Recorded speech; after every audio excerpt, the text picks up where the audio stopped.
بسم اللہ الرحمن الرحیم۔ حضور سیدنا غوث اعظم کی پرورش نہایت ہی بابرکت ماحول میں ہوئی۔ آپ نے ابتدا میں گوشہ نشینی اختیار کی اور خود کو دنیاوی غلاظتوں سے پاک رکھا۔ آپ نے 51 برس کی عمر میں شادی کی۔ جب آپ سے اس کے بارے میں دریافت کیا گیا تو آپ نے فرمایا، جب مجھے حضور نبی کریم صلی اللہ علیہ وسلم نے نکاح کی اجازت دی تو میں نے نکاح کر لیا۔ حضور سیدنا غوث اعظم رحمۃ اللہ علیہ نے اپنی ذات کو اللہ عز و جل کی خوشنودی کے لیے وقف کر رکھا تھا۔ آپ کی راتیں جاگ کر گزرتی تھی اور ساری رات آپ مراقبہ اور مشاہدہ میں گم رہتے تھے۔ آپ کی عادت مبارکہ تھی کہ آپ سجدہ کو دراز کرتے تھے اور بیٹھ کر مراقبہ فرماتے تھے۔ اسی دوران آپ کا جسم مبارک نورانی شعاؤں کے زیر اثر ہوتا تھا اور کئی مرتبہ آپ ان نورانی شعاؤں میں غائب ہو جایا کرتے تھے۔ حضور شیخ ابو عبداللہ بن حسنین بن ابی فضل فرماتے ہیں کہ سیدنا غوث اعظم کے بعض دہقانی مریدین ہر سال آپ کے لیے گیہوں بوتے تھے اور جائز طریقہ سے اسے پالتے تھے۔ پھر آپ کے بعض مریدین اسے پیستے آپ کے لیے ہر روز 4 یا 5 روٹیاں پکاتے اور شام کو آپ کے پاس روٹیاں لے کر آتے تھے۔ آپ حاضرین میں ایک ایک ٹکڑا تقسیم کر دیتے اور جو بچ جاتا وہ اپنے لیے رکھ لیتے تھے۔ حضرت شیخ خضر حسینی سے منقول ہے کہ حضور سیدنا غوث اعظم نے ایک شکستہ دل فقیر کو دیکھا۔ آپ نے اس سے اس کی کیفیت کے متعلق دریافت کیا تو اس نے کہا کہ میں آج دریا کے کنارے گیا اور ملاح سے کہا کہ وہ مجھے دریا کے پار لے جائے۔ اس نے انکار کر دیا۔ میں اپنے اس افلاس کے سبب پریشان اور شکستہ دل ہوں۔ ابھی اس فقیر کا کلام جاری تھا کہ ایک شخص آپ کی خدمت میں حاضر ہوا اور 30 دینار آپ کی خدمت میں پیش کر دیے۔ آپ نے وہ دینار اس فقیر کو دے دیے اور فرمایا کہ اس ملاح سے کہنا کہ کسی فقیر کا سوال رد مت کیا کرے۔ حضرت شیخ معمر کا بیان ہے کہ میں نے حضور سیدنا غوث اعظم سے زیادہ کسی کو درگزر فرمانے والا نہیں دیکھا۔ آپ کی عطا کا یہ عالم تھا کہ ایک محفل میں 400 لوگوں کو ولایت کے مقام اعلیٰ تک پہنچا دیا کرتے تھے۔ بھوکوں کو کھانا کھلانا اور بیواؤں کی حاجت روائی کرنا آپ کا معمول تھا۔ جب کسی بیمار کے متعلق سنتے فوراً اس کی عیادت کے لیے تشریف لے جایا کرتے۔ فقراء کو آپ کے در سے بغیر سوال کیے عطا ہو جایا کرتا۔ حضور سیدنا غوث اعظم نے فرمایا کہ مخلوق سے کنارہ کشی سے قبل علم حاصل کرو، کیونکہ جو شخص علم کے بغیر عبادت کرتا ہے وہ اصلاح سے زیادہ فساد میں مبتلا ہو جاتا ہے۔ تمہیں چاہیے کہ شمع شریعت اپنے ہمراہ لے کر علم کی روشنی میں عمل کرو، پھر اللہ تعالیٰ تمہیں علم لدنی کا وارث بنا دے گا جس سے تم ناواقف ہو۔ تمہیں چاہیے کہ تمام اسباب و ذرائع سے تعلق منقطع کر کے رشتہ داروں اور احباب سے جدائی اختیار کر لو، تاکہ تم اپنے زہد کی وجہ سے اپنے قوت باطنی اور اپنے حسن ادب کا مشاہدہ کر سکو۔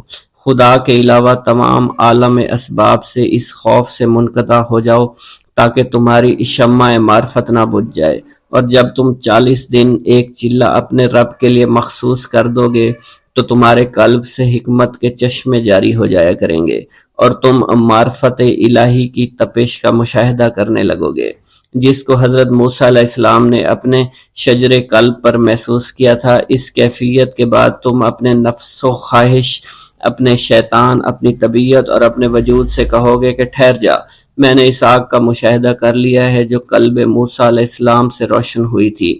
اس کے بعد تمہارے قلب میں باطن سے یہ آواز آنے لگی کہ میں ہی تمہارا رب ہوں، میری ہی عبادت کرو، میرے غیر کی اطاعت سے گریزاں ہو جاؤ، میرے سوا کسی سے تعلق مت رکھو، میری معرفت حاصل کر کے میرے غیر کو فراموش کر دو، غیر سے اعراض کر کے صرف میرے علم، میرے قرب، میرے ملک اور میری سلطنت کی جانب متوجہ رہو۔ جب تمہیں بقائے الہی حاصل ہو جائے تو تمہاری زبان پر اللہ تعالیٰ کا نام جاری ہو جائے گا، اور تمہارے حجابات رفع ہو کر قلب سے کدورت زائل ہو جائے گی، اور نفس کو مکمل سکون حاصل ہوگا۔ پھر جب اس کے الطاف غالب آ جائیں تو تمہیں خطاب کیا جائے گا، اے قلب فرعون، نفس کی طرف توجہ کر اور ان کو راہ ہدایت پر چلا، میری جانب آ جا اور ان سے کہہ دے کہ میرا ہی اتباع کریں۔ پھر انہیں رشد کے راستے پر ہدایت کر کے ان سے تعلق قائم کر، اس کے بعد پھر قطع تعلق کر کے دوبارہ استوار ہو کر آ جا اور اسی طرف استوار ہو کر دیکھتا رہے۔ حضرت شیخ معمر سے منقول ہے، فرماتے ہیں ایک مرتبہ میں حضور سیدنا غوث اعظم کی خدمت میں حاضر تھا۔ آپ بیٹھے کچھ لکھ رہے تھے، اسی دوران چھت سے 3 مرتبہ مٹی گری۔ چوتھی مرتبہ ایسا ہوا تو آپ نے جلال میں آ کر اس جگہ دیکھا جہاں سے مٹی گر رہی تھی۔ اسی دوران ایک چوہا اس جگہ سے نیچے گرا اور مر گیا، اور یہ چوہا ہی وہاں سے مٹی کو کھود رہا تھا۔ حضرت شیخ عمر بن مسعود فرماتے ہیں حضور سیدنا غوث اعظم فرما رہے تھے، اسی دوران ایک چڑیا نے آپ کی قمیص پر بیٹ کر دی۔ آپ نے جلالی نظروں سے چڑیا کو دیکھا، چڑیا اسی وقت نیچے گری، مر گئی۔ آپ نے وضو سے فارغ ہونے کے بعد قمیص کے اس حصے کو دھویا، پھر اپنی قمیص مبارک اتار کر مجھے دی اور فرمایا اس کو فروخت کر کے اس کی رقم کو خیرات کر دو، یہ اسی کا بدلہ ہے۔ منقول ہے حضور سیدنا غوث اعظم کے زمانہ میں ایک بہت ہی گناہگار شخص تھا، لیکن اس کے دل میں آپ سے بے پناہ محبت تھی۔ جب اس کے مرنے کے بعد اس کو دفن کیا گیا تو قبر میں منکر نکیر نے سوالات کیے، تو اس نے ہر سوال کے جواب میں شیخ عبد القادر کہا۔ منکر نکیر نے اللہ کی بارگاہ میں اس کے جواب کو پیش کیا تو حکم ہوا، اگرچہ یہ بندہ فاسقوں میں سے ہے، لیکن یہ میرے محبوب جو کہ صادقین میں سے ہیں ان سے محبت رکھتا ہے۔ بسم اللہ الرحمن الرحیم۔ حضور سیدنا غوث الاعظم حضرت سیدنا عبد القادر جیلانی رحمۃ اللہ علیہ فرماتے ہیں کہ احوال کے مشاہدہ اور کشف کے وقت اولیاء اللہ پر افعال خداوندی میں سے ایسی ایسی چیزوں کا ظہور ہوتا ہے جو عقلوں کو سلب کر لیتی ہے اور عادات و رسوم کو بکھیر دیتی ہے۔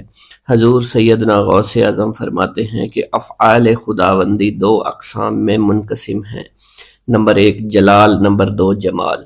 اللہ رب العزت اولیاء اللہ کے قلوب پر اپنی دونوں صفات کے ساتھ تجلی فرماتا ہے، جلال اس کا قہر ہے اور جمال اس کی رحمت ہے۔ مشاہدہ اور کشف کے بعد اولیاء اللہ دور سے دیکھتے اور سنتے ہیں، انبیاء کرام کی ارواح کی زیارت نصیب ہوتی ہے، ملائکہ اور انبیاء سے کلام کی سعادت حاصل ہوتی ہے، اور یہ سب امور عقل اور عادات و رسوم کے خلاف ہیں۔ جس وقت اللہ کی تجلی قلوب پر ظاہر ہوتی ہے تو اس وقت قلوب میں سرور طاری ہو جاتا ہے۔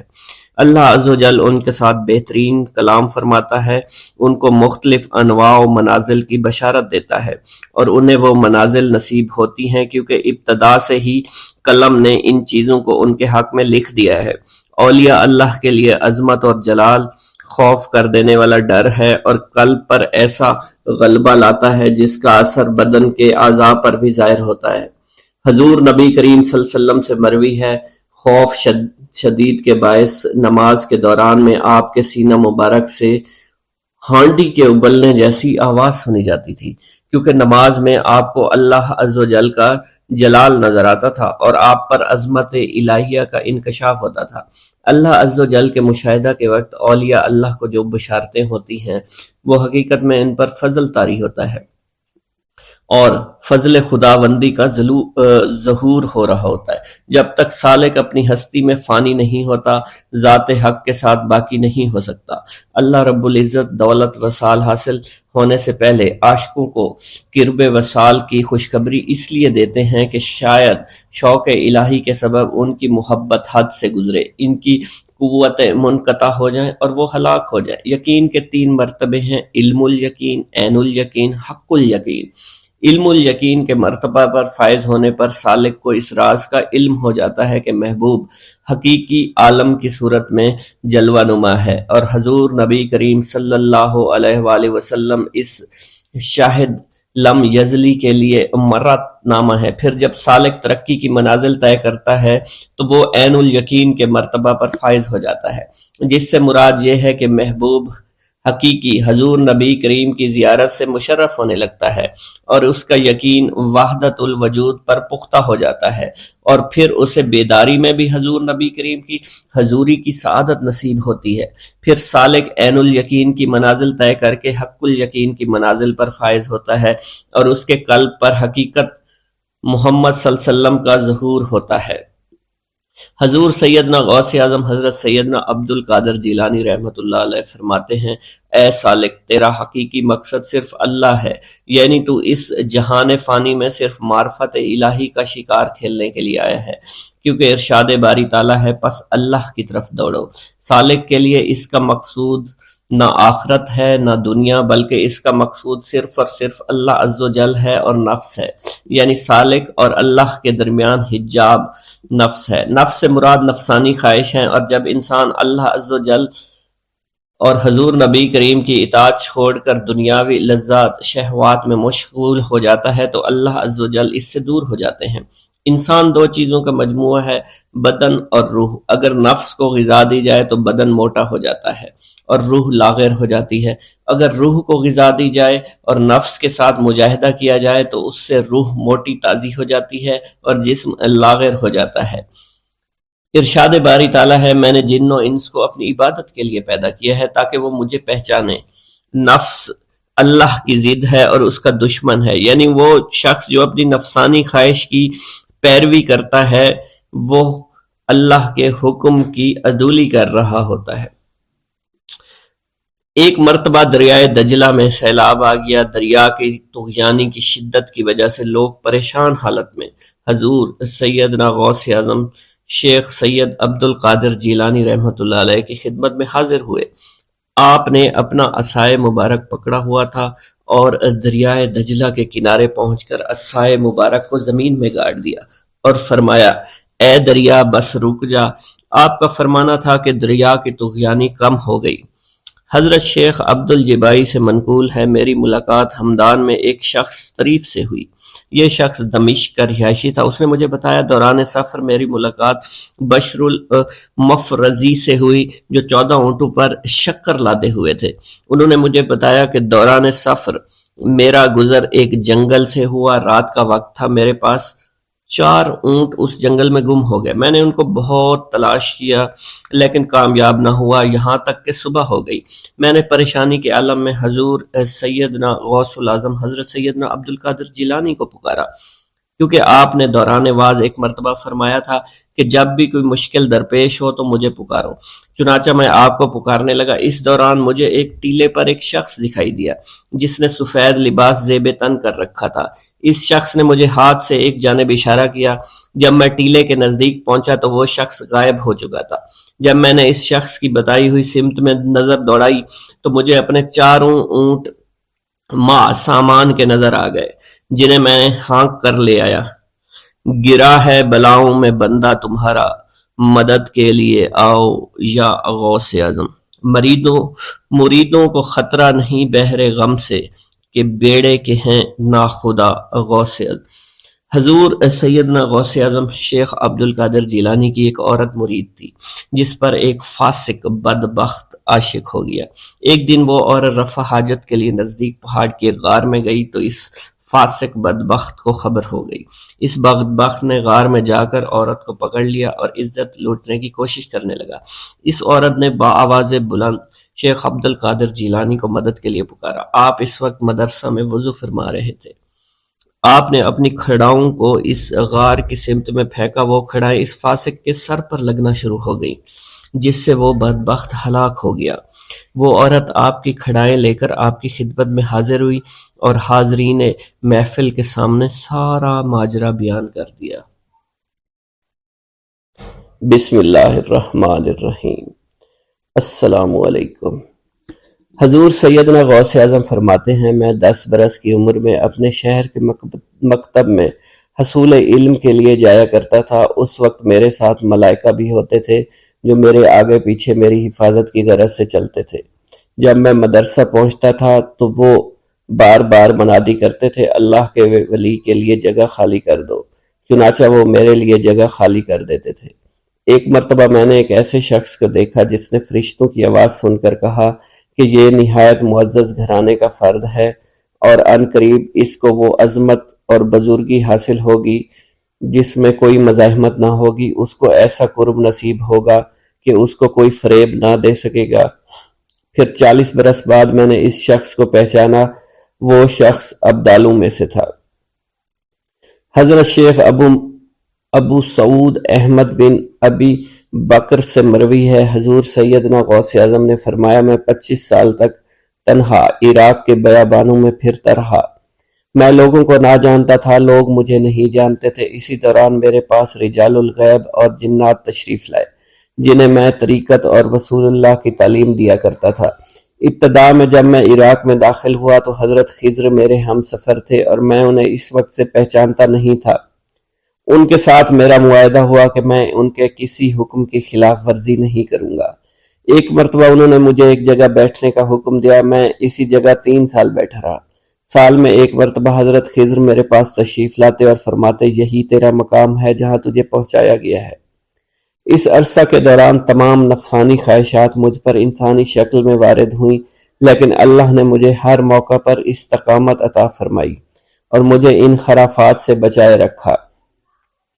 ابتدا میں میرا نفس مجاہدہ کا کوئی طریقہ اختیار کرتا تو میں اس پر قائم ہو جایا کرتا تھا اور کسی چیز کو قبول نہیں کرتا تھا۔ ایک طویل مدت تک اپنا گلا گھونٹتے ہوئے میں نے مدائن کے جنگلوں میں مجاہدات میں مشغول رہا۔ حضور سیدنا غوث اعظم فرماتے ہیں، میں نے اپنے نفس کو مختلف مجاہدوں اور ریاستوں اور مشقتوں میں ڈالے رکھا۔ 1 سال تک میں گری ہوئی چیزیں اٹھا کر کھاتا رہا، اسی دوسرے سال میں صرف پانی پر گزارا کرتا رہا اور تیسرے سال میں نے کچھ نہ کھایا اور نہ پیا نہ ہی سویا۔ ایک مرتبہ شدید سردی کی وجہ سے میں ایوان کسریٰ کے کھنڈرات میں سویا تو رات بھر میں 40 مرتبہ احتلام ہوا۔ میں نے ہر مرتبہ دریائے دجلہ پر جا کر غسل فرمایا، پھر نیند کے خوف سے محل کے اوپر ایک ویران جگہ پر چڑھ گیا اور وہاں 2 سال تک قیام کیا، حتیٰ کہ سردی کے سوا کوئی شے کھانے کو میسر نہیں تھی۔ حضور سیدنا غوث اعظم فرماتے ہیں، ہر سال ایک بزرگ آتے اور وہ مجھے اونی جبہ دے کر چلے جاتے۔ اسی طرح میں نے بے شمار طریقوں سے دنیا اور نفس سے چھٹکارا حاصل کرنے کی کوشش کی۔ لوگ مجھے دیوانہ سمجھتے تھے، میں برہنہ جسم جنگلوں میں چلا جاتا، کانٹوں پر لوٹا شور مچایا کرتا، میرے تمام بدن سے خون جاری ہو جایا کرتا۔ لوگ مجھے اٹھا کر شفا خانے لے جایا کرتے جہاں میری حالت مزید بگڑ جایا کرتی۔ ایک وقت ایسا آیا جب مجھ میں اور مردہ میں کوئی فرق نہ تھا۔ لوگ کفن لے آئے اور غسال کو بلوایا کہ وہ مجھے غسل دے۔ ابھی انہوں نے مجھے غسل دینے کے لیے ایک تختہ پر لٹایا، میری حالت درست ہو گئی، میں اٹھ کھڑا ہوا۔ طریقت کی ان پرخطر راہوں میں نہ تو میں کبھی خوف زدہ ہوا، نہ کبھی میرا نفس مجھ پر غالب پا سکا اور نہ ہی دنیا کی آسائش مجھے حیران کر سکی۔ حضور سید غوث اعظم فرماتے ہیں، شیطان نے میرے گرد بے شمار جال بچھائے۔ جب میں نے ان سے کہا یہ کیا ہے، اس نے کہا یہ دنیاوی آلائشیں ہیں اور میں ان جالوں میں سے تم لوگوں کا شکار کیا کرتا ہوں۔ میں نے 1 سال تک شیطان کا مقابلہ کیا، اس کے بچھائے ہوئے تمام جالوں کو ختم کیا۔ اس کے بعد میرے سینے کو کھول دیا گیا اور مجھ پر بے شمار خلائق ظاہر ہوئے۔ حضور سیدنا غوث اعظم فرماتے ہیں، میں نے دریافت کیا کہ یہ اللہ ایک کیسے ہے؟ جواب ملا، یہ خلق کے اسباب ہیں جو تم سے ملے ہوئے ہیں۔ میں سال بھر ان کی جانب متوجہ رہا یہاں تک کہ وہ مجھ سے جدا ہو گئے۔ جب مجھ پر باطن ظاہر ہوا تو میں اپنے قلب کو بہت سے علائق سے ملوث پایا۔ میں نے دریافت کیا یہ علائق کیا ہیں؟ جواب ملا، یہ تمہارے ارادے، تمہارے اختیارات ہیں۔ چنانچہ 1 سال تک ان کی جانب متوجہ رہا یہاں تک کہ وہ سب علائق مجھ سے دور ہو گئے اور میرا قلب ان غلاظتوں سے نجات پا گیا۔ حضور سیدنا غوث اعظم فرماتے ہیں، پھر میں نے توکل کے دروازے پر آیا، میرا مقصد پورا ہو، لیکن جب میں توکل کے دروازے پر پہنچا بے شمار لوگ وہاں موجود تھے۔ میں ہجوم کو چیرتا بڑھا اور شکر کے دروازے پر پہنچ گیا، یہاں بھی لوگوں کا جمع غفیر موجود تھا، اسے بھی چیرتا آگے بڑھا اور مشاہدہ کے دروازے پر پہنچ گیا، یہاں پر موجود ہجوم کو بھی چیرتا ہوا اندر داخل ہوا، حتیٰ کہ سب سے آخر میں مجھے فقر کے دروازے پر لا دیا گیا۔ فقر کا دروازہ خالی تھا۔ جب میں اس دروازے میں داخل ہوا تو دیکھا جن جن چیزوں کو میں نے ترک کیا تھا وہ سب یہاں موجود تھی۔ یہاں مجھے ایک بہت بڑے روحانی خزانے کی فتوحات سے نوازا گیا۔ میرے لیے تمام دنیا کے خزانے کھول دیے گئے، مجھے روحانی عزت، دائمی غنا اور خالص آزادی عطا فرمائی گئی۔ میری تمام چیزیں جو میری ہستی اور میری صفات سب معدوم ہو گئی تھی، وہ میری ہستی کی جگہ کسی اور نے لے لی تھی۔ حضرت شیخ ابو سعید مخزومی نے حضور سیدنا غوث اعظم کو خرقہ خلافت سے نوازا اور فرمایا، اے عبد القادر، یہ وہ خرقہ ہے جو حضور نبی کریم صلی اللہ علیہ وسلم نے سیدنا علی المرتضیٰ کو عطا فرمایا۔ سیدنا علی المرتضیٰ نے یہ خرقہ خواجہ حسن بصری کو عطا فرمایا، جس سے ہوتا ہوا یہ مجھ تک پہنچا، اور یہ تمہاری امانت تھی جو میں نے تم تک پہنچا دی۔ حضور سیدنا غوث اعظم نے جب خرقہ مبارک کو زیب تن کیا تو آپ پر بے شمار انوار و تجلیات کی بارش ہونا شروع ہو گئی۔ دریائے دجلہ پر مصلی بچھانا۔ حضرت سہیل بن عبداللہ فرماتے ہیں، ایک مرتبہ حضور سیدنا غوث اعظم شیخ عبد القادر جیلانی رحمۃ اللہ علیہ عرصہ دراز تک اہل عراق کی نظروں سے اوجھل رہے۔ لوگوں نے آپ کی تلاش شروع کی تو معلوم ہوا کہ آپ کو دریائے دجلہ کی جانب جاتے ہوئے دیکھا گیا ہے۔ جب آپ کو تلاش کرتے ہوئے لوگ دریائے دجلہ کے کنارے پہنچے تو دیکھا آپ پانی پر چلتے ہوئے آ رہے ہیں۔ اسی دوران مچھلیاں بکثرت آپ کی خدمت میں حاضر ہو کر سلام عرض کر رہی ہیں۔ اسی دوران نماز ظہر کا وقت ہو گیا اور ایک سبز رنگ کا سونے و چاندی سے مزین مصلی نظر آیا جو کہ تخت سلیمانی کی مانند تھا، اور وہ مصلی دریائے دجلہ کے اوپر معلق ہو گیا۔ جب وہ مصلی بچھ گیا تو بہت سے لوگ آئے اور اس مصلی کے برابر کھڑے ہو گئے۔ ان لوگوں کے چہروں سے بہادری اور شجاعت جھلک رہی تھی۔ سب لوگ جو آپ کی تلاش میں آئے تھے ان کی زبانیں گنگ ہو چکی تھی، ان کی آنکھوں سے آنسو جاری تھے۔ ایک پروقار شخصیت نے آگے بڑھ کر تکبیر پڑھی اور آپ نے نماز کی امامت فرمائی۔ ملک شام میں ایک ابدال کا وصال ہو گیا۔ حضور سیدنا غوث اعظم سرزمین عراق سے فوری روحانی طور پر وہاں تشریف لے گئے۔ اس ابدال کا جنازہ میں حضرت خضر علیہ السلام اور دیگر ابدال بھی تشریف لائے۔ نماز جنازہ کی ادائیگی کے بعد آپ نے حضرت خضر سے کہا کہ قسطنطنیہ میں فلاں کافر کو یہاں لاؤ۔ حضرت خضر علیہ السلام نے اس کو کافر کو فوراً پیش کر دیا۔ آپ نے اس کافر کو کلمہ پڑھا کر مسلمان کیا اور اس کی مونچھوں کو پست کروا دیا۔ آپ نے اپنی ایک ہی نظر سے اس کافر کو ابدال کے مقام پر فائز فرما دیا۔ آپ نے تمام ابدالوں کو مخاطب کرتے ہوئے فرمایا کہ میں اسے وصال پانے والے ابدال کے مقام پر تعینات کرتا ہوں، جس پر تمام ابدالوں نے اپنے سر تسلیم خم کر دیے۔ حضور سیدنا غوث اعظم شیخ عبد القادر جیلانی کو ایک مرتبہ رمضان المبارک کے دوران 70 مختلف لوگوں نے افطاری کی دعوت دی۔ آپ نے ہر ایک کی دعوت کو قبول فرما لیا۔ دعوت دینے والے افراد کو ایک دوسرے کی دعوت کا علم بالکل بھی نہیں تھا۔ آپ مقررہ وقت پر ان سب کے گھروں میں تشریف لے گئے اور ان کے ساتھ افطاری فرمائی۔ اسی دوران آپ نے اپنے آستانہ پر بھی افطاری فرمائی۔ صبح جب ہر شخص اپنی اس سعادت کی گفتگو کر رہا تھا تو انہیں معلوم ہوا کہ آپ نے ہر گھر میں افطاری کی ہے۔ اسی دوران خدام آستانہ عالیہ پر بھی آ گئے اور کہنے لگے، آپ نے حسب معمول آستانہ عالیہ پر بھی کل ہی افطاری فرمائی تھی۔ جب آپ کی خدمت میں اس بات کو بیان کیا گیا تو آپ نے فرمایا کہ تمام لوگ اپنے قول میں سچے ہیں اور میں نے ہر ایک کی دعوت کو قبول کیا اور ہر ایک کے گھر کے ساتھ افطاری فرمائی۔ منقول ہے خلیفہ وقت نے جب ابو یحییٰ بن سعید جو کہ ابن المزاحم ظالم کے نام سے مشہور تھا کو قاضی کے عہدے پر تعینات کیا۔ حضور سیدنا غوث اعظم ممبر پر جلوہ افروز ہوئے اور خلیفہ کو مخاطب کرتے ہوئے فرمایا کہ تم نے ایک ظالم شخص کو قاضی مقرر کیا ہے، کل جب تم اللہ تعالیٰ کی بارگاہ میں حاضر ہوگے تو اس وقت کیا جواب دو گے؟ خلیفہ کو جب آپ کی اس خطاب کی خبر ہوئی تو وہ کانپ اٹھا، رونا شروع کر دیا۔ اس نے فوراً ابو یحییٰ کو قاضی القضاء کے عہدے سے معزول کر دیا۔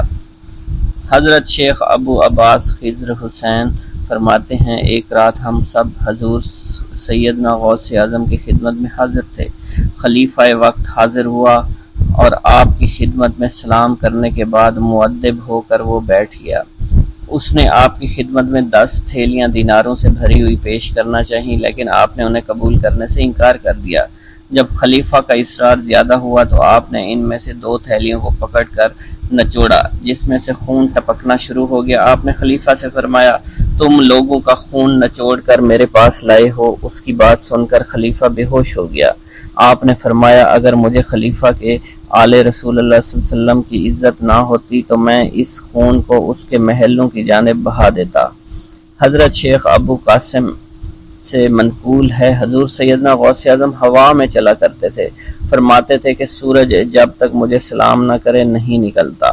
ہر سال میرے پاس آ کر مجھے سلام کرتا ہے اور بتاتا ہے کہ مجھ میں فلاں فلاں واقعات ہوں گے۔ اسی طرح مہینہ، ہفتہ اور دن مجھے سلام کرنے کے لیے آتے ہیں اور بتاتے ہیں کہ ہم فلاں فلاں امر وقوع پذیر ہوں گے۔ مجھے اپنے رب کی قسم لوح محفوظ میں نیک و بد میری آنکھوں کے سامنے پیش کیا جاتا ہے۔ میں مشاہدہ خداوندی اور علم خداوندی کے سمندروں میں غوطہ زن رہتا ہوں۔ میں تم سب پر حجت اللہ ہوں۔ میں روح زمین پر رسول اللہ صلی اللہ علیہ وسلم کا نائب اور وارث ہوں۔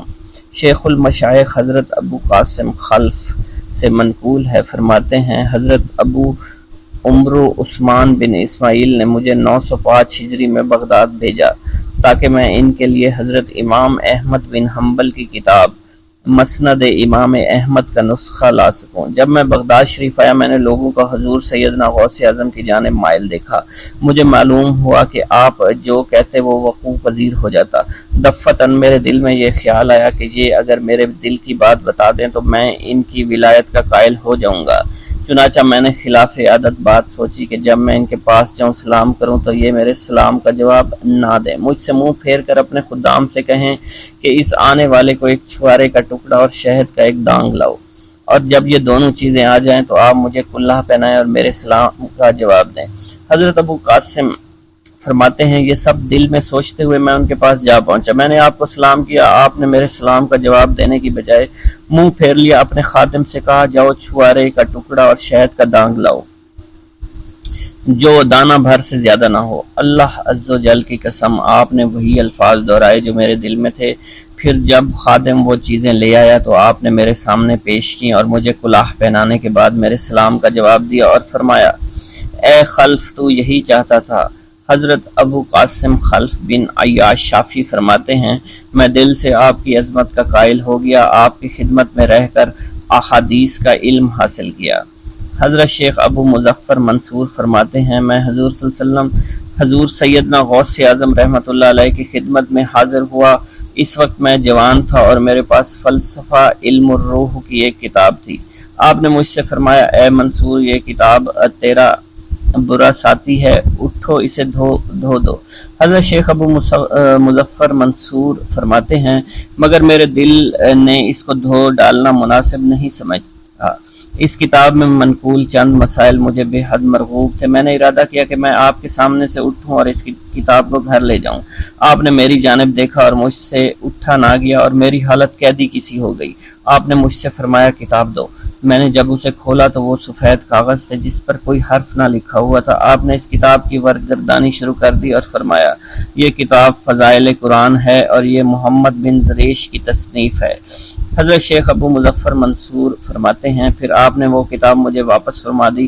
میں نے جب اس کتاب کو دوبارہ دیکھا تو وہ واقعی فضائل قرآن کی کتاب تھی اور محمد بن زریش کی تصنیف تھی۔ آپ نے فرمایا کیا تو توبہ کرتا ہے کہ اپنی زبان سے وہ بات کہے جو تیرے دل میں نہ ہو؟ میں نے عرض کی ہاں۔ اس کے بعد مجھے فلسفہ و احکام اور روحانیت جو مجھے یاد تھے وہ بھول گئے اور میرے باطن سے ایسے محو ہوئے کہ کبھی میرے دل میں آئے ہی نہیں تھے۔ منقول ہے حضور سیدنا غوث اعظم شیخ عبد القادر جیلانی کے زمانہ میں ایک ایک مقرب کی ولایت سلب کر لی گئی۔ سب چھوٹے بڑے اس کو حقارت کی نگاہ سے دیکھنے لگے۔ اس نے 360 اولیاء اللہ سے التجا کی کہ وہ اس کے حق میں دعا فرمائیں، لیکن اس کا نام لوح محفوظ پر اشتیاق کی فہرست میں لکھ دیا گیا تھا۔ ان اولیاء اللہ نے اس کو بتایا کہ تم کامیاب نہیں ہوگے۔ اس کے چہرے کا رنگ سیاہ پڑ گیا۔ اس شخص نے حضور سیدنا غوث اعظم کی خدمت میں حاضر ہو کر دعا کی درخواست کی۔ آپ نے فرمایا تم اللہ کی بارگاہ میں مردود ہو گئے، مگر میں تمہیں اللہ کی اذن سے مقبول بنا سکتا ہوں۔ پھر حضور سیدنا غوث اعظم نے اس کے لیے بارگاہ الہی میں دعا فرمائی۔ غیب سے ندا آئی، کیا تمہیں معلوم ہے تم سے پہلے بھی 360 اولیاء اللہ اس کے لیے سفارش کر چکے ہیں، لیکن اس کا نام لوح محفوظ پر اشتیاق کی فہرست میں لکھا جا چکا ہے۔ آپ نے عرض کیا یا الہی، تو مردود کو مقبول اور مقبول کو مردود بنانے پر قادر ہے۔ اگر تیری منشا یہی ہے تو نے اس کو مقبول بنانے کے لیے مجھ سے دعا کیوں کروائی؟ غیبی ندا آئی، اے عبد القادر، اسے میں نے تمہارے سپرد کیا، تم اسے چاہے جو سزا دو اور جو چاہے بنا دو۔ چنانچہ آپ کی دعا سے وہ پھر سے بارگاہ الہی میں مقبول ہو گیا۔ حضرت شیخ ابو صالح سے منقول ہے، حضرت شیخ ابو مدین نے مجھے حضور سیدنا غوث اعظم کی خدمت میں بغداد فقر کی تعلیم کے لیے بھیجا۔ آپ نے مجھے 20 دن تک اپنے خلوت خانہ کے دروازے پر بٹھائے رکھا۔ 20 روز گزرنے کے بعد مجھے قبلہ رو ہونے کا حکم دیا گیا۔ جب میں قبلہ رو ہو گیا تو آپ نے فرمایا اے ابو صالح اس طرف دیکھ۔ چنانچہ جب میں نے اس کی جانب دیکھا تو آپ نے فرمایا کیا دیکھ رہے ہو؟ میں نے عرض کیا بیت اللہ شریف میری آنکھوں کے سامنے ہے۔ آپ نے مجھے حکم دیا اب مغرب کی سمت دیکھ۔ میں نے اپنا چہرہ مغرب کی سمت کیا تو آپ نے دریافت کیا کہ آپ کیا دیکھ رہے ہو؟ میں اپنے مرشد پاک حضرت ابو مدین کو دیکھ رہا ہوں۔ ایک مرتبہ سنان نامی عیسائی پادری نے حضور سیدنا غوث اعظم کی محفل میں حاضر ہو کر سلام عرض کیا اور حاضرین میں کھڑے ہو کر بیان دیا کہ میں یمن کا رہنے والا ہوں۔ میں نے ارادہ کیا کہ میں اسلام قبول کروں۔ اسی دوران میرے دل میں خیال پیدا ہوا کہ میں اس دور کی سب سے بہترین شخصیت کے دست مبارک پر کلمہ پڑھوں۔ اسی سوچ کے مجھے نیند آ گئی۔ خواب میں مجھے حضرت سیدنا عیسیٰ علیہ السلام کی زیارت نصیب ہوئی۔ آپ نے مجھ سے ارشاد فرمایا کہ تم بغداد شریف چلے جاؤ اور شیخ عبد القادر جیلانی کے دست حق پر اسلام قبول کرو، کیونکہ اس وقت وہ روئے زمین پر تمام لوگوں میں افضل اور اعلیٰ ہے۔ بھوک اللہ کے خزانوں میں سے ایک خزانہ ہے۔ حضرت شیخ ابو محمد فرماتے ہیں ایک روز میں حضور سیدنا غوث اعظم کی خدمت میں ایسی حالت میں حاضر ہوا کہ فاقہ سے تھا اور میرے اہل و عیال بھی کئی دنوں سے بھوکے تھے۔ میں نے آپ کی خدمت میں سلام عرض کیا تو آپ نے میری دلی کیفیت کو بھانپتے ہوئے فرمایا اے جونی، بھوک اللہ تعالیٰ کے خزانوں میں سے ایک خزانہ ہے اور اللہ عز و جل جس کو دوست رکھتا ہے اس کو فاقہ کی نعمت عطا فرما دیا کرتا ہے۔ حضرت شیخ زین الدین فرماتے ہیں ایک مرتبہ میں اور ایک میرا دوست حج کی ادائیگی کے بعد بغداد شریف آئے۔ بغداد شریف میں ہم کسی کو جانتے نہیں تھے اور ہمارے پاس صرف ایک قبضہ کمان تھی جسے فروخت کر کے ہم نے کچھ چاول خریدے اور انہیں پکایا۔ ہم ان چاولوں سے سیر نہ ہو سکے اور نہ ہی ہمیں کوئی لطف محسوس ہوا۔ بعد ازاں ہم حضور سیدنا غوث اعظم کی محفل میں حاضر ہوئے تو آپ کچھ کلام فرما رہے تھے۔ ہمیں دیکھتے ہی آپ نے اپنا کلام قطع کر لیا اور فرمانے لگے حجاز مقدس سے کچھ مہمان آئے اور ان کے پاس قبضہ کمان کے سوا کچھ نہ تھا جسے انہوں نے فروخت کر کے چاول خریدے اور انہیں پکا کر کھایا، لیکن نہ ہی وہ سیر ہوئے اور نہ ہی لطف اندوز۔ حضرت شیخ زین الدین ابو الحسن علی بن ابو طاہر ابراہیم انصاری فرماتے ہیں ہم نے جب حضور سیدنا غوث اعظم کا یہ کلام سنا تو ہم نہایت حیران ہوئے۔ محفل کے اختتام پر آپ نے دسترخوان بچھوایا۔ میں نے آہستگی سے اپنے دوست سے اس کی پسندیدہ چیز کے متعلق پوچھا تو اس نے کہا حلوہ کھانا چاہتا ہے، اور میرے دل میں اس وقت شہد کی خواہش پیدا ہوئی۔ ابھی یہ سب کچھ ہمارے دلوں میں ہی تھا کہ حضور سیدنا غوث اعظم نے اپنے خادمین کو حکم دیا جاؤ حلوہ شہد لے آؤ۔ خادمین نے حکم کی، تعمیل کی اور حلوہ اور شہد ہمارے سامنے لا کر رکھ دیا۔ آپ کا اس طرح ہمارے دلوں کی بات پر مطلع ہونے سے ہم حیران رہ گئے۔ حضرت ابو حفص عمر بن صالح بغدادی ایک مرتبہ اپنی اونٹنی کو ہانکتے ہوئے حضور سیدنا غوث اعظم کی خدمت میں حاضر ہوئے۔ عرض کرنے لگے، حضور میں حج کے لیے بیت اللہ شریف جانا چاہتا ہوں، مگر میری یہ اونٹنی میرا ساتھ دینے کے قابل نہیں ہے، اور فی الحال میرے پاس کوئی دوسری سواری بھی نہیں ہے۔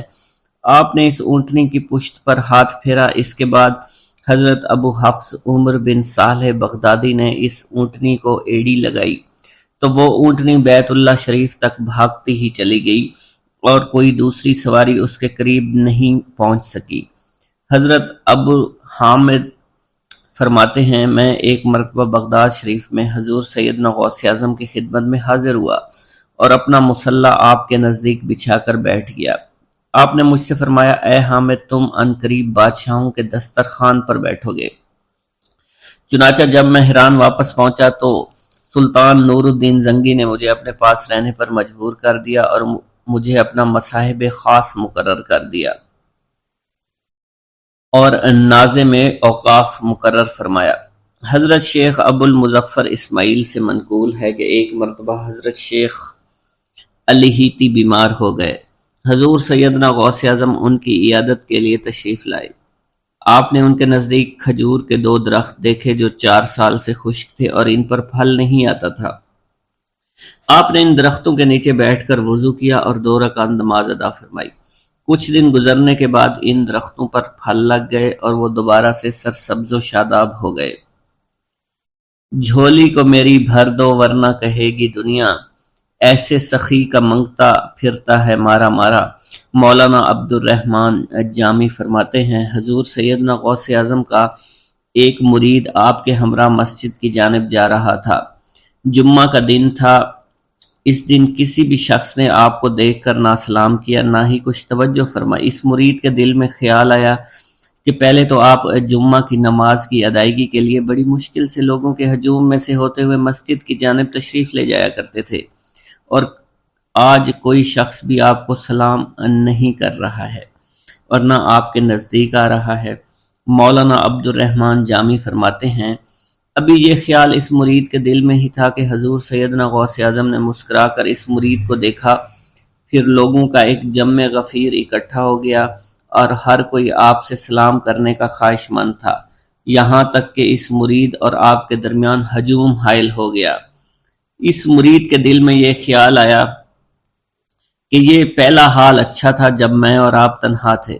مولانا عبد الرحمن جامی فرماتے ہیں، حضور سیدنا غوث اعظم شیخ عبد القادر جیلانی نے ایک مرتبہ پھر اس مرید کی دلی کیفیت کو بھانپتے ہوئے فرمایا، تمہیں معلوم نہیں لوگوں کے دل میری مٹھی میں ہیں، میں انہیں چاہوں تو پھیر دوں، چاہوں تو اپنی جانب متوجہ کر لوں۔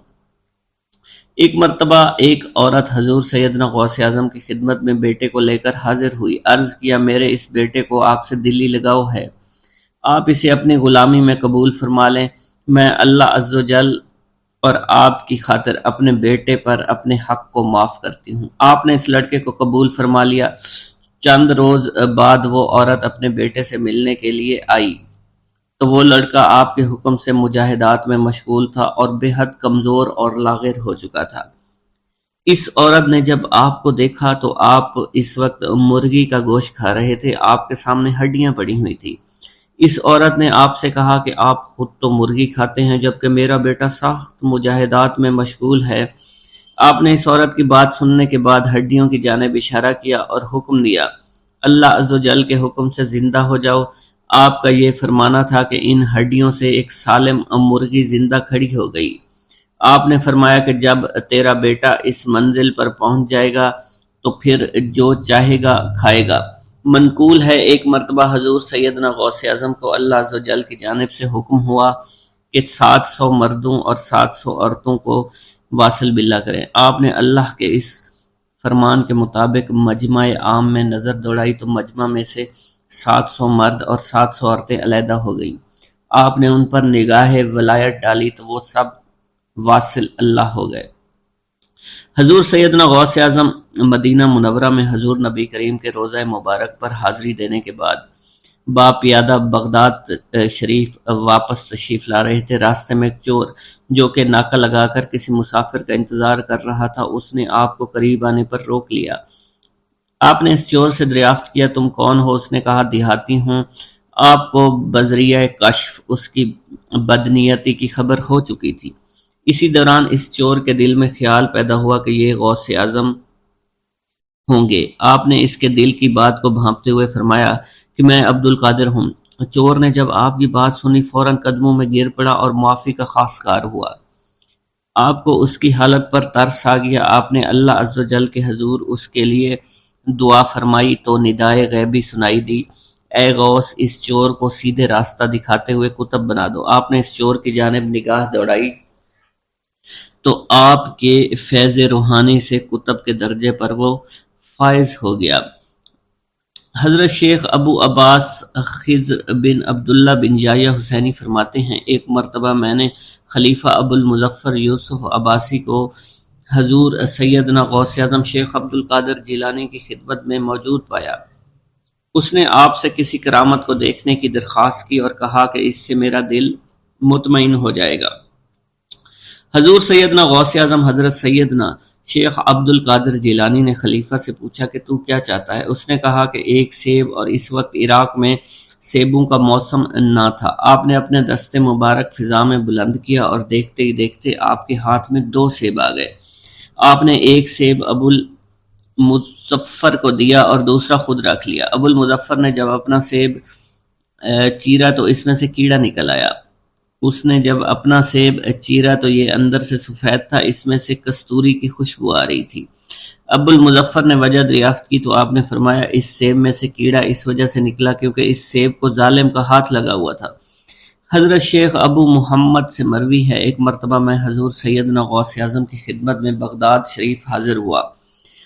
کچھ دنوں تک آپ کے ہاں قیام پذیر رہا اور روحانی فیوز و برکات سے مالا مال ہوا۔ بعد ازاں جب میں واپس اپنے ملک مصر روانہ ہونا لگا تو آپ نے مجھ سے فرمایا کہ کبھی کسی سے کوئی چیز مت مانگنا۔ پھر آپ نے اپنی انگشت شہادت میرے منہ میں ڈالی اور فرمایا کہ اسے اچھی طرح چوسو۔ چنانچہ میں نے آپ کے فرمان کے مطابق ایسا ہی کیا۔ جب میں آپ سے اجازت لینے کے بعد واپس اپنے ملک مصر روانہ ہوا تو بغداد شریف سے مصر تک کی طویل مسافت کے دوران مجھے کچھ بھوک محسوس نہیں ہوئی، اور میں جوں جوں آگے بڑھتا رہا اپنے جسم میں توانائی کو پہلے سے زیادہ پاتا۔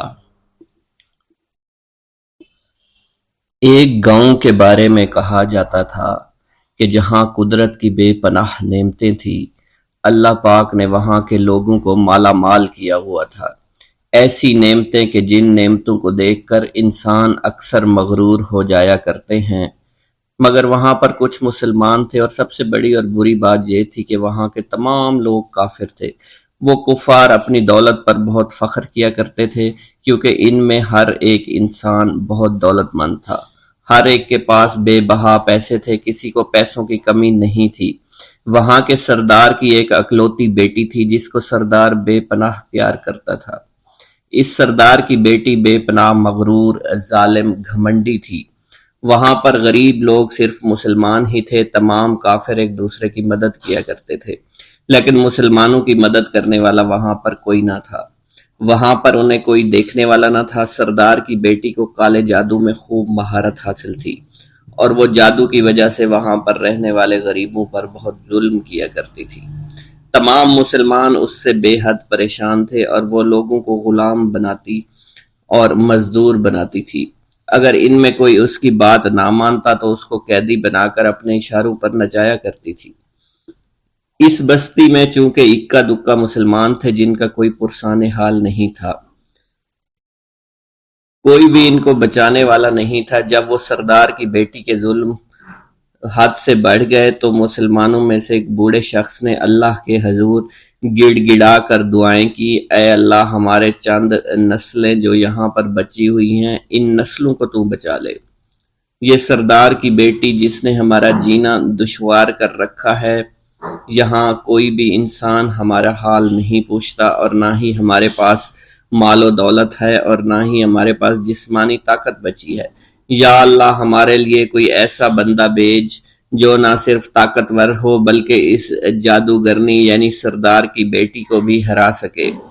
اللہ رب العزت نے اس بوڑھے کی دعا کو قبول فرمایا اور یوں اس جگہ پر ایک اللہ والے کو بھیج دیا، اور وہ اللہ والے ایسے ہی بستی میں داخل نہیں ہوئے بلکہ ایک دن کچھ عجیب واقعہ ہوا۔ ان کافروں کا سردار جنگل میں سیر سپاٹے کرتے ہوئے نکلا تھا، بڑی شان سے چلتا ہوا وہ سفر کر رہا تھا۔ اچانک ایک زہریلا سانپ اس کے سامنے آیا۔ اس زہریلے سانپ نے بادشاہ کو ڈس لیا اور وہ بے ہوش ہو کر زمین پر گر پڑا اور تڑپنے لگا۔ اس کے جو ساتھی تھے انہوں نے جب اپنے سردار کو یوں تڑپتا ہوا دیکھا اور سردار کی غیر حالت دیکھی تو کہ جسے ایک زہریلے سانپ نے کاٹ لیا ہے، تو وہ فوراً اسے اٹھا کر گھر لے آئے تاکہ اسے بچانے کے لیے کچھ کیا جا سکے۔ اس لڑکی نے اپنے باپ کی جب یہ حالت دیکھی تو اپنے آس پاس کے بڑے بڑے حکیموں کو بلایا، لیکن عجیب بات یہ تھی کہ لاکھ کوشش کے باوجود زہر نکالنے میں سارے ناکام ہو رہے تھے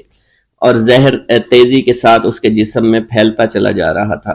لیکن اسی وقت وہاں ایک درویش کی آمد ہوئی، ایک اللہ والے آئے، ان اللہ پاک نے اس مقصد کے تحت وہاں بھیجا تھا۔ اس اللہ کے ولی نے سردار کے گھر پر پہنچ کر دروازے کو کھٹکھٹایا۔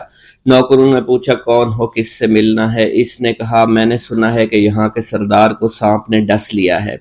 نوکر کہنے لگے کہ تمہیں کیسے پتا چلا کہ یہاں کے سردار کو سانپ نے ڈس لیا ہے؟ تم تو ہمیں اجنبی لگتے ہو، ہم نے تمہیں آج تک یہاں نہیں دیکھا ہے۔ اس نے کہا میں مسافر ہوں اور مجھے خبر ملی ہے کہ یہاں کے سردار کو ایک زہریلے سانپ نے ڈس لیا ہے اور کوئی بھی اس کا علاج نہیں کر پا رہا۔ نوکروں نے کہا تم کون ہو؟ اللہ والے نے کہا میں حکیم ہوں اور میں ان کے علاج کی غرض سے یہاں آیا ہوں۔ وہ نوکر اللہ والے کی حالت دیکھ کر ہنسنے لگے، کیونکہ آپ نے پھٹے پرانے کپڑے پہن رکھے تھے اور دیکھنے سے بہت غریب معلوم ہوتے تھے۔ وہ نوکر کہنے لگے کہ اتنے بڑے سردار کا علاج کرو گے؟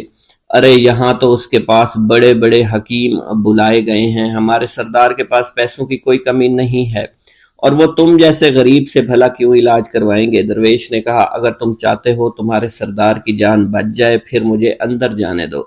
غلام کہنے لگا ٹھیک ہے، ہم اندر جا کر اجازت لے کر آتے ہیں۔ نوکر اندر گئے، سردار کی بیٹی سے کہا ایک غریب آیا ہے، کپڑوں سے فقیر معلوم ہوتا ہے، لیکن کہتا ہے میں سردار کا علاج کر سکتا ہوں اور میں سردار کا علاج کروں گا۔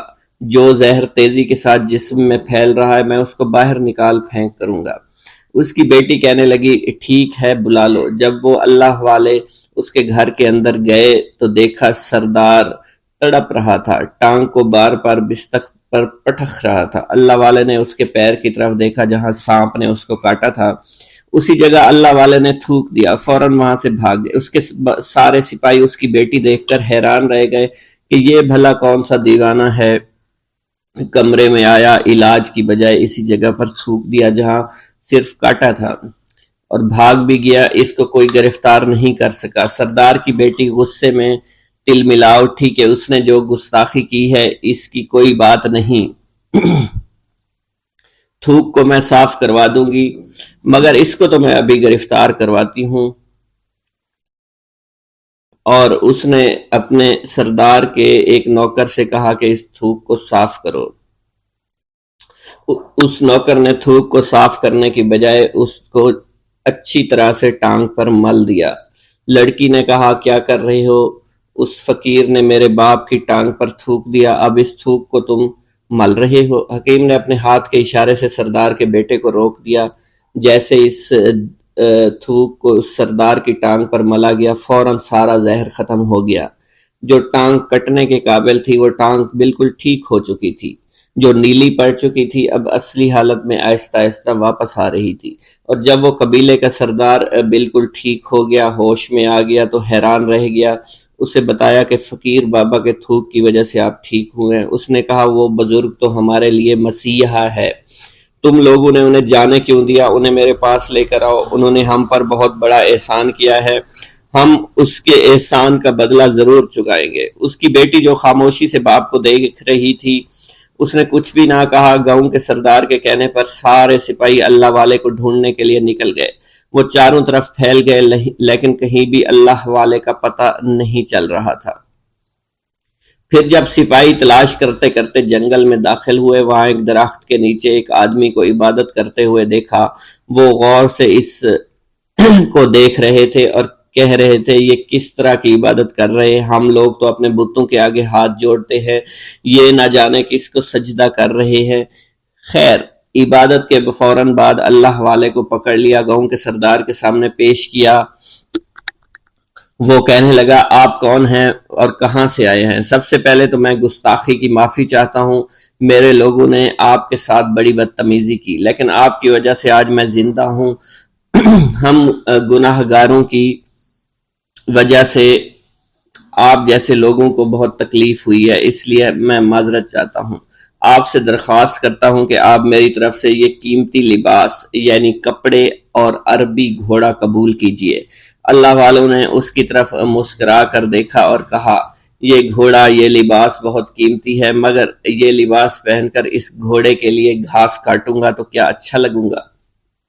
سردار نے کہا، فکر نہ کریں، گھوڑے کے ساتھ ساتھ ہم آپ کو نوکر بھی دیں گے۔ اللہ والے نے کہا کہ اتنی مال و دولت اور نوکروں کے ساتھ میں اکیلا رہوں گا؟ گاؤں کا سردار بولا، حضور آپ کی یہ بات سن کر میں سوچ میں گم ہو گیا ہوں، لیکن یہ میری بیٹی آپ کے سامنے حاضر ہے۔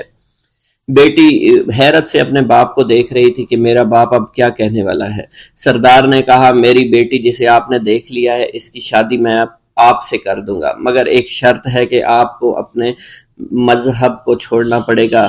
میرے سپاہیوں نے آپ کو عبادت کرتے ہوئے دیکھا ہے، جہاں تک ہمارے معمولات ہیں ہم بتوں کے آگے سجدہ کرتے ہیں اور ان کی عبادت کرتے ہیں، اور آپ جس کے آگے سجدہ کرتے ہیں وہ اللہ ہے، یعنی آپ مسلمان ہیں، اس لیے آپ کو اپنا مذہب چھوڑنا پڑے گا۔ کیا آپ ایسا کر سکتے ہیں؟ اللہ والے نے کہا کہ مجھے ایک بات بتائیے، آپ سب کچھ دیکھ رہے ہیں، آپ نے مجھے یہ بھی دعا دی کہ میری اولادیں ہوں اور آپ کی نسل آپ کی بیٹی سے چلے گی۔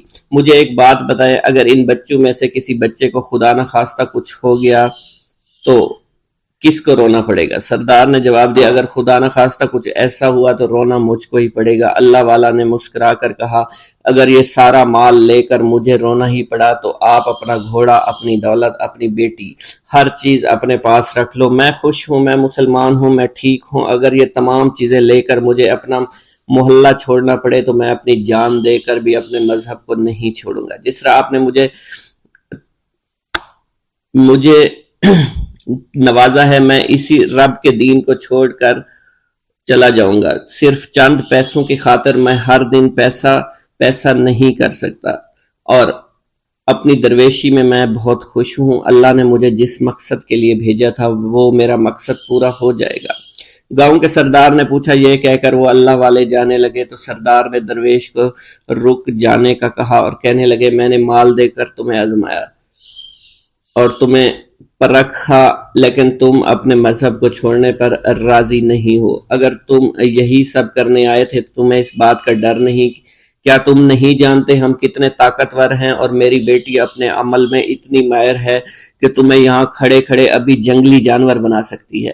اللہ والے نے کہا کہ اس نے جنگلی جانور کمزور لوگوں کو بنایا ہوگا، یہ مجھے جانور بنا کر تو دکھائے۔ اس سے پہلے کہ گاؤں کا سردار اپنی بیٹی سے کچھ کہتا کہ اس پر وار کرو، اللہ والے نے جادوگرنی پر ایسی پھونک ماری کہ وہ اسی وقت ایک بہت بڑی چھپکلی بن گئی۔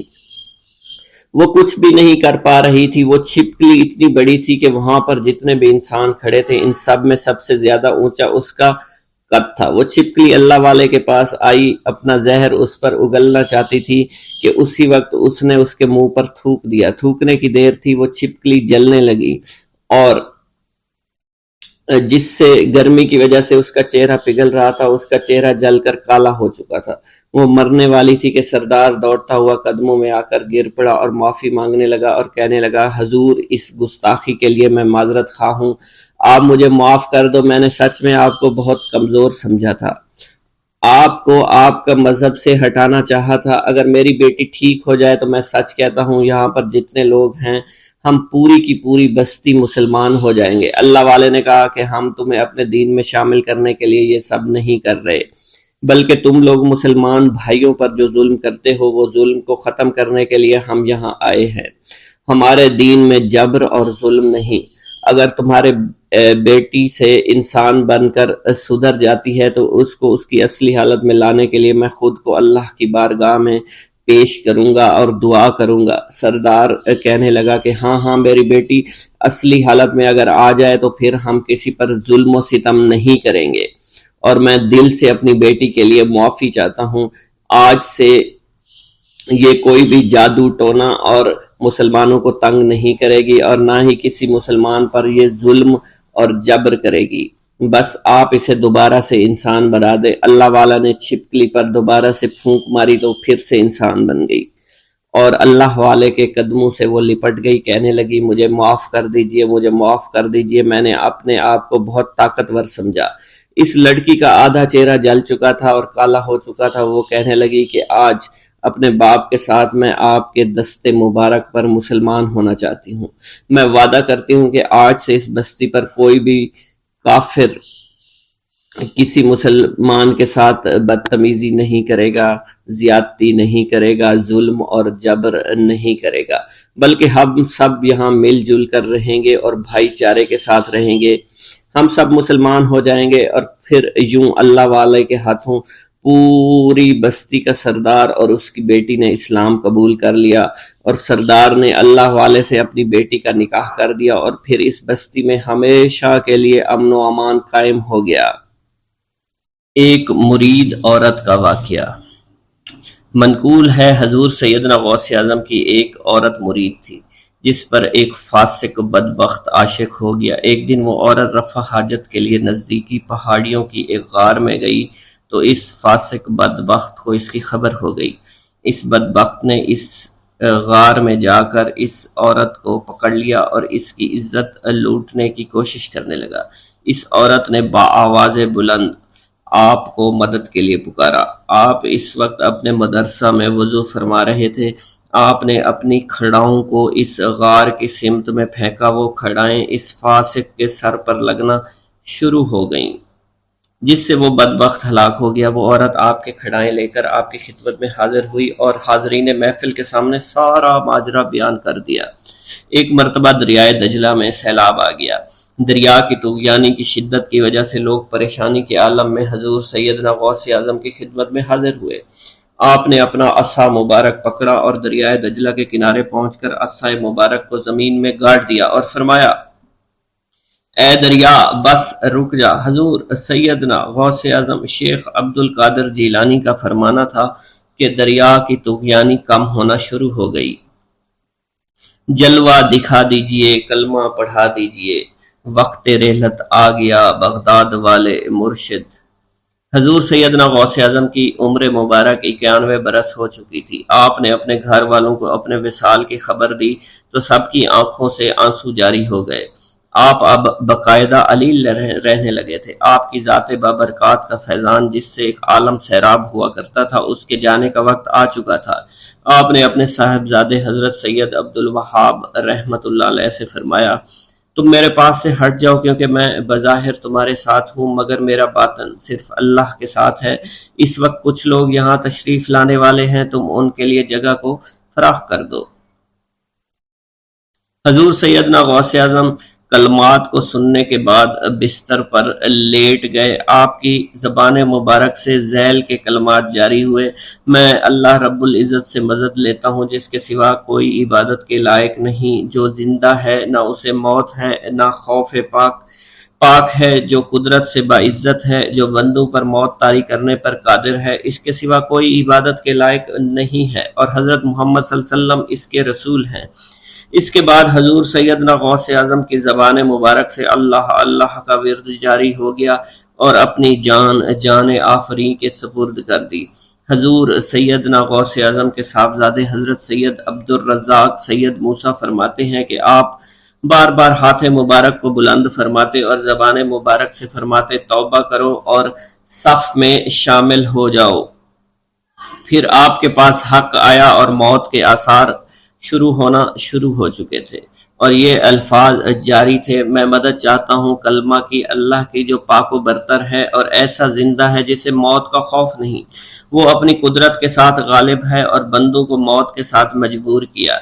پھر آپ نے اللہ عز و جل کی وحدانیت اور حضور نبی کریم صلی اللہ علیہ وسلم کی رسالت کی گواہی دی اور اللہ کا ورد بلند کر دیا، یہاں تک کہ آپ کی روح قفس اسری سے پرواز کر گئی۔ انا للہ و انا الیہ راجعون۔